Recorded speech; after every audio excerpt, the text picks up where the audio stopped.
Pensa um cabo bonito que tá cuidando com ele.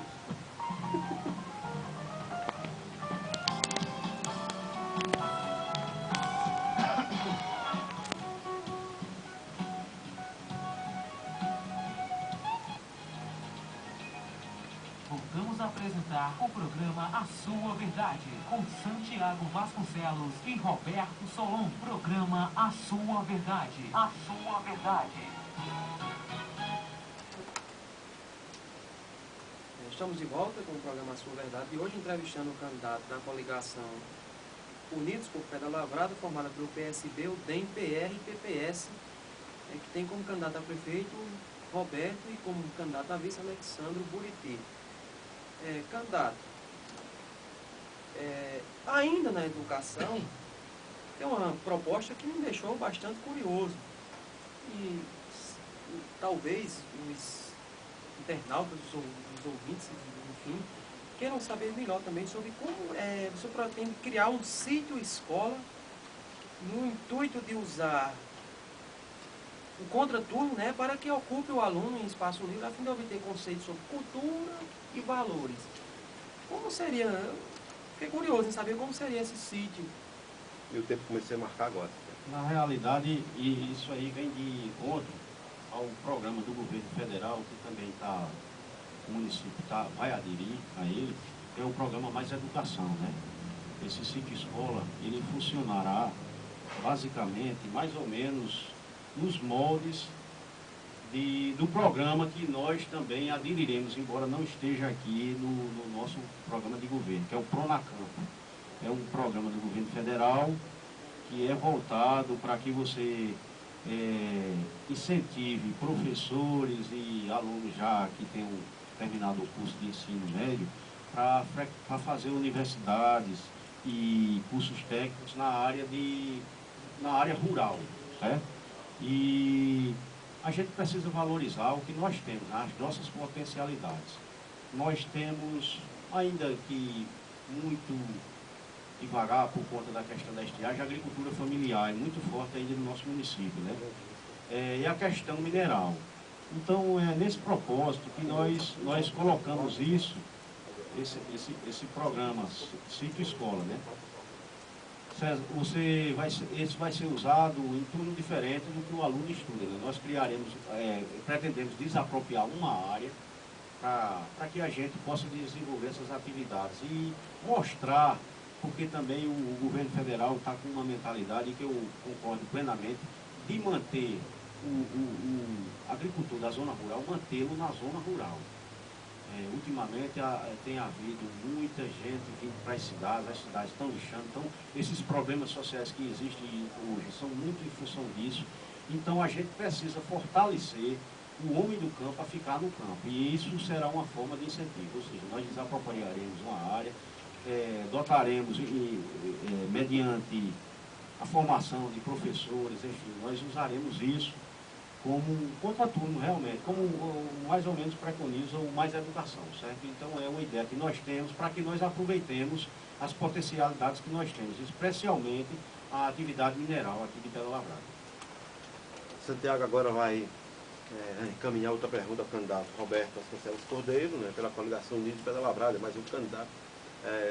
Com a questão, Santiago, questão 6 foi enviada pelo Joali Barros, né, sobre funcionalismo. Qual é o seu posicionamento? O IP do Joali, o computador do Joali é o 87-64-6973. De fato, eu acho que já foi até atendido isso aqui. Qual é o seu posicionamento com relação à existência de funcionários fantasma e dobras irregulares de salário, conforme denunciado pelo vereador Ciro Neto, tendo em vista que essa situação é mantida pela atual gestão, que apoia a sua candidatura, candidato? Eu já falei anteriormente sobre essa questão, né? Primeiro, como eu digo, eu só sei disso de ouvir falar. Eu não sei se realmente essas denúncias que o vereador Ciro Neto tem feito, muitas delas têm sido infundadas, né? Pelo menos ao meu conhecimento. Mas quanto ao funcionalismo público, é importante salientar que na minha proposta de governo, existem dois itens fundamentais que eu acho para o funcionalismo, né? Aqui no nosso município nós sabemos inclusive, no nosso município não, no Brasil, a legislação impõe que todo funcionário ele receba um terço de férias, né? E na grande maioria dos municípios isso não é cumprido. Aqui em Pedra Lavrada apenas o funcionalismo da educação, o Fundeb, é que recebe o texto de férias. Então a nossa proposta é nós vamos implantar o texto de férias a todo o funcionalismo municipal. Outra coisa que eu pretendo fazer durante o meu governo é trazer o pagamento para dentro do próprio mês trabalhado. Ao longo de muitos anos, esse pagamento, a parte do Fundeb é paga no mês, até o dia 30, por aí, mas o restante do funcionalismo só recebe dia 10. Eu pretendo, até o fim do meu governo, isso não será uma coisa de imediato, porque depende de cortar muitos gastos, e nós temos que fazer isso, e nós faremos isso com certeza, certo? Então, ao funcionalismo, ele não se preocupe que nós faremos cumprir. E quanto à pergunta que o Joali fez, eu gostaria de dizer o que eu já disse anteriormente. Nós não aceitaremos nenhum tipo digamos assim, de funcionário que não trabalhe, assim, isso aí eu já deixei claro aqui, que no meu governo isso não existirá. Lembrar que essas perguntas, como não tem ordem, a gente não sabe, né? Às vezes fica indo e voltando, às vezes o candidato responde uma coisa, mas tem que ir de volta ao assunto porque as questões são feitas fora de ordem. Só voltando a esclarecer aqui, a questão do texto de férias, se fosse feito em base dos dados do que é pago ao funcionalismo hoje, esse texto de férias será pago no mês de aniversário do funcionalismo, certo? Isso gerará um acréscimo na folha de algo em torno, se fosse hoje, em torno de R$ 5.500 no máximo, certo? Por mês. Diante dos dados que nós temos, né, do funcionalismo que existe hoje, certo? Uma coisa praticamente irrisória, né? É menos do que... E você com um esforçozinho, que eu realmente, cortando um gasto aqui, outro ali, e nós teremos que cortar gastos, porque nós precisamos ter recursos para investimento. Nós não podemos apenas custear a máquina, nós precisamos investir. O povo precisa de qualidade de vida, precisa de esgotamento, precisa de escola, precisa, enfim, de muitas coisas. E isso nós temos que fazer cortando gastos, certo? Roberto, está uma polêmica muito grande em relação ao concurso da Meta. O concurso está sendo, inclusive, de Santa Luzia já foi anulado essa semana. E a recomendação do Ministério Público é, inclusive, que passa, e grosseiramente falam, passa a régua em tudo, independente de ter havido ou não irregularidade. Aqui foi feito um concurso, inclusive você fez, né, nós fizemos esse concurso, né? Fizemos esse concurso, e Pedra Lavrada, hoje, olhando os dados do SAC, praticamente 10% do eleitorado é funcionário público. Exatamente. Isso sem considerar os que recebem sem ser funcionários, oficialmente. Primeiro, você pretende, em algum momento, caso não haja esse cancelamento desse concurso aqui, fazer algum concurso público, se for prefeito, e como se administra uma prefeitura e 10%, praticamente 10% do eleitorado é funcionário público. Isso não existe em canto nenhum. A título de informação, eu tenho uma informação aqui só do número de funcionários, eu vou lhe dizer agora. Nós temos 530 funcionários. Isso vem ao longo das administrações, né, que vem passando, e é uma coisa que você não tem muito o que fazer, você só pode cortar aqui nos cargos de comissão, nos cargos de confiança. O funcionário efetivo você não tem o que fazer. Você não tem o que fazer, né? Mas a gente realmente se preocupa com isso, né? Nós estamos preocupados com isso. E, como eu disse aqui, são 530 funcionários. Nós pretendemos, sim, na área de educação, geralmente todo ano há necessidade de contratação de professores, de técnicos para a educação. Isso aí nós, em algum momento, até porque a legislação também ela impõe, você hoje não pode contratar mais ninguém, você tem que realmente admitir só por concurso público, e isso nós faremos cumprir. Se houver necessidade, principalmente na área de educação e saúde, você terá que fazer concurso público, e nós provavelmente faremos. Agora, nas outras áreas, nós temos que aproveitar essa grande quantidade de funcionários que tem. Nós temos tem muitos funcionários que estão com desvio de função, está num canto, está no outro, e a gente vai fazer, como eu já disse aqui, nós faremos um estudo, um recadastramento disso tudo no início do nosso governo, para que a gente possa redistribuir esses funcionários e colocar onde está faltando um funcionário e tal, então vamos alocar isso aí. Mas só faremos concurso mediante a extrema necessidade. Viu? Roberto, tem outra pergunta também nessa linha, principalmente professores, a questão das dobras de cargo. O que é uma dobra? É uma hora extra que a prefeitura paga o professor que dá mais aula do que está no seu contrato, né? Dá aula em outro turno que não deveria dar, ele ganha, evidentemente, e justamente, o dinheiro disso aí. Mas hoje, o que se vê em relação à dobra de hora é o quê? Não existe um critério, ou seja, um chefe escolhe um professor ou uma professora para dar a dobra. Não se, isso não é injusto, por exemplo, não deveria, de repente, ou no seu governo poderá ter essa prática, de dizer, olha, nós vamos precisar de dobra para tal turma. Quais professores têm a vontade de ser, e a partir de um certo critério, sei lá, se escolher. Ou só vai ser continuar do mesmo jeito, assim, escolhe alguém que tem mais simpatia com o chefe. Não, o fulano gosta mais de mim, eu gosto mais dele, então eu vou escolher fulano para a dobra. É o dinheiro extra que o professor vai ganhar. Nesse caso especificamente, você já pensou nisso, ou está pensando agora que eu estou falando, e qual seria o seu procedimento? Não, com certeza. A gente, como eu disse, a minha administração será pautada pela transparência, né? E isso eu quero implementar aqui em Pedra Lavrada, né? E as questões de ascensão, esse tipo de coisa, seja por mérito, certo? Isso eu vou primar por isso. Vocês não tenham dúvida disso. E, por exemplo, a Escola Maria Lenita, se está precisando de uma dobra de aula, a gente vai consultar a direção, a Secretaria de Educação, para que dentro o quadro funcional, dentro o quadro do magistério lá, quem é que pode fazer aquilo. Nós faremos isso sim, não tenho dúvida disso. Mais uma pergunta de um participante, né? Estamos conversando hoje com o Roberto Vasconcelos Cordeiro, candidato pela coligação Unidos por Pedra Lavrada, e ele escolheu uma questão. Qual foi a questão, Santiago? Questão 7 foi enviado por Neguinho, vereador Neguinho do Cordeiro. Eu achei até engraçada a pergunta dele, Santiago.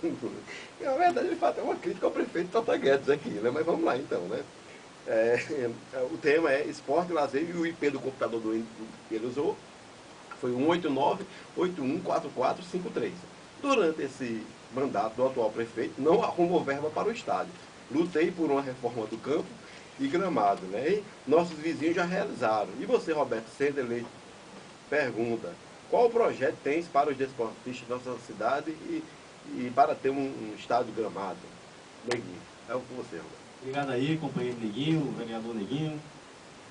Na nossa proposta de governo tem um item específico para isso, né? Tá aqui, reformar o estádio municipal Afonso Cordeiro Alves com a construção de arquibancadas, alambrado e implantação de grama no campo de jogo, certo? Inclusive eu tenho um sonho que essa reforma, se eu vou tentar conseguir junto aos órgãos federais e estaduais verba para que a gente construa um novo estádio, saindo daquela área urbana e aproveitando aquele espaço ali para fazer outras coisas lá, sabe? É um sonho que eu tenho. Não sei se isso será possível, apenas se conseguirmos verba federal. Quanto à dificuldade, o vereador Neguinho disse aqui que solicitou o prefeito, eu até falo com isso com muita propriedade, porque eu conheço a situação do município, né? Realmente esse recurso, o município não tem condição de fazer isso com recursos próprios. E durante a gestão de Tota, tentou-se de várias maneiras conseguir convênio para fazer isso, mas infelizmente não foi possível. Mas na minha proposta de governo, eu tenho isso aí como meta, né, que é reformar o estádio, né? E tenho até o sonho, como eu já disse aqui anteriormente, de construir o estádio em outra localidade, para a gente aproveitar aquela área lá para um pátio de eventos, enfim, para várias coisas. Você então não venderia parte do campo para fazer o suporte estar alambrado, então? Não, de forma nenhuma, porque a gente tem a ideia, como eu disse aqui, o meu sonho é realizar, fazer um estádio novo e aproveitar aquela área para que a gente construa um centro de eventos, construa um mercado público, enfim, uma série de coisas que pode ser aproveitada ali, certo? Outra pergunta, então, de 8 internautas que mandou aqui, vamos caminhar, porque o tempo passa rápido, estamos a 13 minutos do segundo bloco, são 27, né, até para dar tempo para o candidato expor suas ideias. Qual 9, Santiago? A questão 9 foi mandado por Jamilton Cordeiro. Grande pergunta do Jamilton, agradecer ao Jamilton. Jamilton sobre a Previdência Social do município, o famoso Instituto de Previdência. Se eleito for, qual São várias perguntas, né? O candidato está com uma pergunta aí, né? Se eleito for, qual a prioridade no início de janeiro de 2013? Sobre a previdência do município, qual medida adotará para resolver o problema? Sobre a situação de drogas, alcoolismo e prostituição, qual é a sua proposta de governo para este problema social em nosso município, Jamilton? São 3, né? É bom que dá para resolver muita coisa disso aí já. Obrigado, Jamilton, pela participação, né?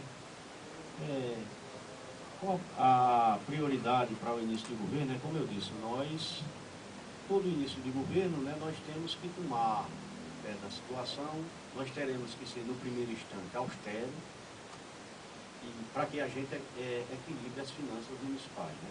A gente está com um município hoje que tem pago em dia seu funcionalismo, e isso vai nos ajudar bastante, né? Pelo menos nós vamos pegar um município equilibrado financeiramente, nessa parte de funcionalismo, de fornecedores, tudo isso tem sido cumprido rigorosamente pelo atual prefeito, meu irmão, amigo, Toto, né?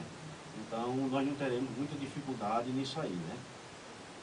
Sobre a previdência do município, é realmente um problema gravíssimo das administrações, daqui de Pedra Lavrada, né? Isso vem, desde que essa previdência foi criada, ela tem sido um calo aqui nas administrações. Foi criada, se eu não me salvo me engano, em 1997, e de lá para cá, quase na gestão anterior ao prefeito Tota, não foi repassado recurso nenhum para o Instituto, né? Agora o prefeito Tota tem repassado recurso, mesmo diante da dificuldade, foi feito um parcelamento, e esse parcelamento está sendo pago, né? Já foram, as parcelas são de R$ 17.050,64, elas estão sendo cumpridas rigorosamente, e em conversa com o prefeito Tota, ele me disse que até o fim do mandato ele cumprirá esse compromisso que fez, né, esse parcelamento. Mas há um déficit muito grande no Instituto de Previdência Municipal, e isso, se não for resolvido, é uma das metas que eu tenho e obrigação, é tentar sanar esse problema. Futuramente, num futuro não muito distante, ficará inviável, porque você não vai ter, o funcionalismo está se aposentando e você não vai ter recurso para pagar esse funcionalismo. É um problema muito sério, problema que foi criado há muitos anos atrás, inclusive eu acho que foi uma das falhas da Constituinte de 88, foi permitir que o município criasse seu instituto próprio, né? Se isso fosse ainda vinculado ao INSS, não estaria acontecendo isso, porque o INSS desconta, tão logo o recurso entra, já é descontado. A gente sabe da forma que foi criada a lei, que criou o Instituto, era realmente para beneficiar o município, que ele ia diminuir com os gastos da Previdência e tal, mas só que houve um desvio na grande maioria dos municípios que criaram o Instituto próprio, né? Essa lei é para aplicar na Noruega, Finlândia, aqueles países. O Brasil realmente não funciona, né? Isso, na realidade, quando o prefeito foi criar isso, era com a ideia já de não repassar. Aqui, não estou dizendo, o prefeito está aqui, mas em todo canto tem sido assim, né? Raras exceções, tem municípios aí que tem o Instituto equilibrado, mas são raras as exceções.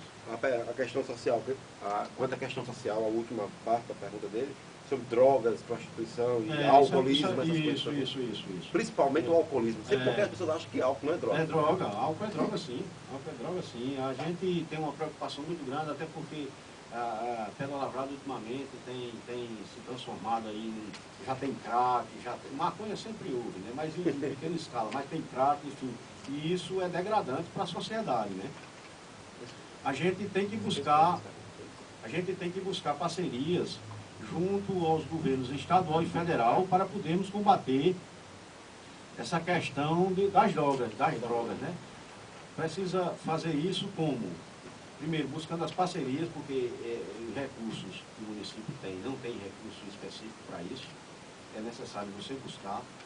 E você precisa primeiro fazer um diagnóstico da situação que Pedra Lavrada tem hoje, né? Através das equipes da ação social, né? Nós faremos esse estudo, a partir daí a partir de levantarmos esse diagnóstico, buscaremos parcerias junto ao governo do Estado e ao governo federal. Essa é uma área e, com certeza, se nós tivermos um bom projeto, se tivermos identificados esses problemas, nós conseguiremos recursos. Outra pergunta, então, vamos encerrar por esse bloco as perguntas, né, dos internautas. Deixaremos mais 3 ou 4, né, para o próximo, né, Santiago? E você agora nesse bloco está calado, cara. No outro você perguntou tanto, mesmo você calou-se, né? Qual é a pergunta? Qual é o número, candidato? 2. É JB Cândido. É João Batista. João Silvana. Vamos lá. É sobre saúde. Qual a sua opinião sobre a saúde do nosso município? O que é que você acha que deve melhorar? Se o IP do computador do João é 187-86-27-116. Obrigado, João, também pela participação. A saúde, como eu já citei aqui anteriormente, é um problema nacional. Não quero aqui dizer que Pedra Lavrada tem uma saúde de primeiro mundo, que não tem, né, na realidade. Mas também não tem uma das piores, né? A gente vê por aí a dificuldade de saúde, é um problema nacional, né? Nós, no nosso governo, no meu governo, eu implantarei, eu tentarei melhorar a qualidade. Eu vou implantar, por exemplo, uma central de marcação de exames. Isso será feito, inclusive nós vamos polarizar no polo de Cumaru, enfim, nas comunidades, disponível pela internet, para que a pessoa não se dirija para cá para marcar exame. Isso já vai facilitar alguma coisa, né? Como eu disse, o problema de saúde é um problema nacional e é muito grave, né? Nós temos visto por aí muita coisa ruim. Agora, Pedra Lavrada, ele não tem uma saúde boa, mas também não está nas piores, não. Aqui, com certeza, a gente vê muita gente de fora vindo para cá. Ninguém imagina a dificuldade que é você, por exemplo, conseguir uma consulta, uma cirurgia pelo SUS em Campina Grande. Isso é uma dificuldade enorme. Aqui em Pedra Lavrada a gente tem o consórcio intermunicipal de saúde que tem nos ajudado nisso aí, né? O município faz parte desse consórcio e isso tem facilitado muita coisa.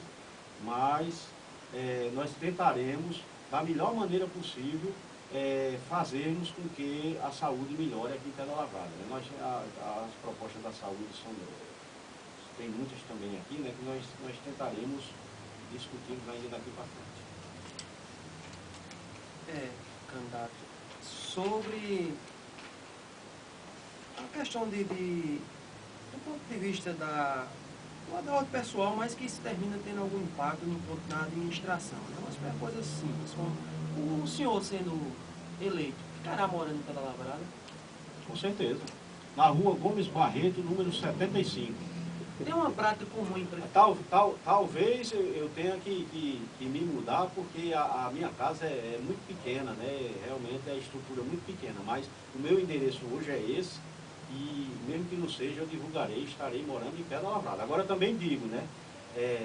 Não adianta dizer que eu vou passar a semana aqui. Se eu estiver só em Pedra Lavrada, eu pouco conseguirei para Pedra Lavrada. Os recursos vocês têm que buscar em João Pessoa e Brasília. Você tem que levar projetos e trabalhar, né?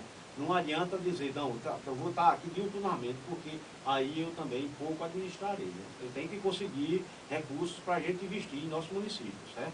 Mas morarei em Pedra Lavrada como faço hoje, né? Em termos de uma prática comum nas prefeituras, que já virou uma prática comum, né, e tem várias suspeitas por trás desse tipo de prática, que é a questão do aluguel de carro. Geralmente, você, assim que elege prefeito, aluga um carro de luxo, geralmente um valor acima do de mercado. Aí o candidato, como se comportará nesse sentido? Manterá esse aluguel, como por exemplo o carro do prefeito, é R$6.000 por mês?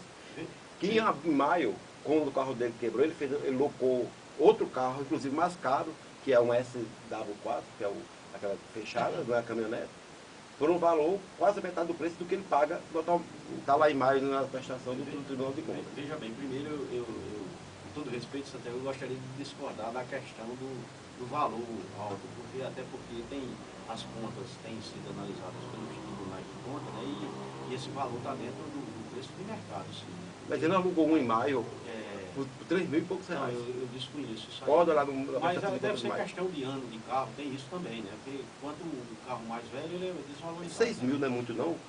Eu, sinceramente, eu não sei, né? Agora, o que eu digo é o seguinte, eu tenho o meu veículo, o município não dispõe de um veículo para o gabinete do prefeito. E o prefeito, você sabe que a lei impõe, por exemplo, o meu veículo eu não posso abastecer com recurso do município. Claro. Então, para que eu possa me deslocar, trabalhar pelo município, eu vou precisar de um veículo. E como o gabinete não tem, no primeiro instante nós teremos que fazer a alocação de um veículo. A questão de preço, aí nós vamos analisar a questão de mercado, vai ser feita a licitação, e isso aí nós veremos, certo? Eu garanto a vocês que O que eu puder reduzir de custo nisso, inclusive se o município dispusesse de dinheiro para comprar, se dispuser de dinheiro para comprar um veículo, nós compraremos para evitar esse tipo de coisa, certo? Mas é uma coisa que é muito difícil, porque você tem que fazer isso com recursos próprios, e os recursos são muito poucos para você comprar um carro. E o carro, você sabe que quando compra tem que ser pago à vista, né? Você não pode financiar carro público, né? Essa é a minha ideia, né? E, infelizmente, se pudesse, se a lei permitisse que o meu veículo servisse para o meu trabalho só para abastecer, aí eu estaria resolvido. Eu não alugaria, usaria meu próprio veículo, seja ele qual for. Mas não é justo com o carro do candidato, né? Eu vou ter uma sugestão. Coloca um carro mais barato, um carro do valor de 40 mil, um carro de conforto. Seu carro é mais ou menos menos do que isso. Esse valor. Você admite seu carro com um carro confortável. Eu acho sim. Pronto.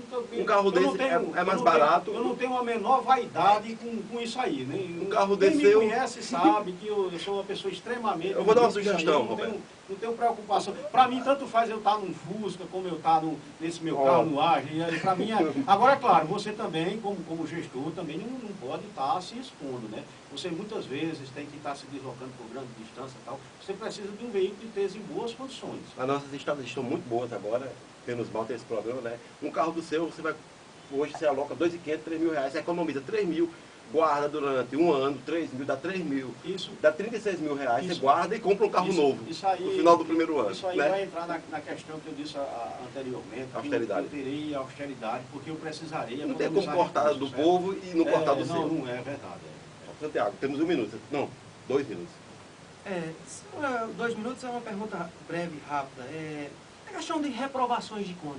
Como é que o candidato vê essas constantes reprovações de conta, de gestões aí, do atual prefeito, do anterior, constantes reprovações de contas? Isso é uma falha, né? Não deixa de ser falha, né? A gente tentará, no máximo, evitar esse tipo de coisa. Eu vou primar pelas minhas contas, independente do que acontecer. Muitas vezes você quer fazer o bem a A ou B e termina se prejudicando. Eu não farei isso. Vocês podem ter ciência, os eleitores que estão me ouvindo nesse momento tenham ciência que eu farei rigorosamente o que a lei determina. Nós sabemos, tem um princípio fundamental na Constituição, que você na vida privada, você faz tudo que não contraria a lei. Na administração pública é diferente, você tem que fazer tudo, rigorosamente tudo, dentro da lei. Você não pode fazer nada. Aquilo na vida privada que a lei não proíbe, você pode fazer. Na administração pública é o contrário, você só pode fazer o que a lei permite. Certo? E isso eu tentarei primar, por isso, né? Eu entendo que são falhas, né? Muitas vezes assessorias mal prestadas, mas a responsabilidade é do gestor, não tenha dúvida disso, certo? Embora você tenha assessores, tal, mas em cima disso, e o calo que tem sido aqui nas prestações de conta, que tem sido reprovada, principalmente do prefeito Tota, é o Instituto, a questão do Instituto, né? Inclusive, ele conseguiu aprovar suas contas agora porque está pagando esse parcelamento. Se não tivesse, não teriam sido aprovadas. E as contas de 2011 e 2009 também serão aprovadas, porque a única pendência que tem é o Instituto.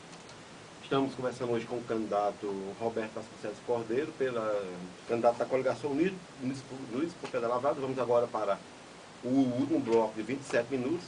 O candidato terá agora 3 minutos, né? E a gente volta daqui a pouco. Graças a todos pela audiência, a gente volta daqui a pouco.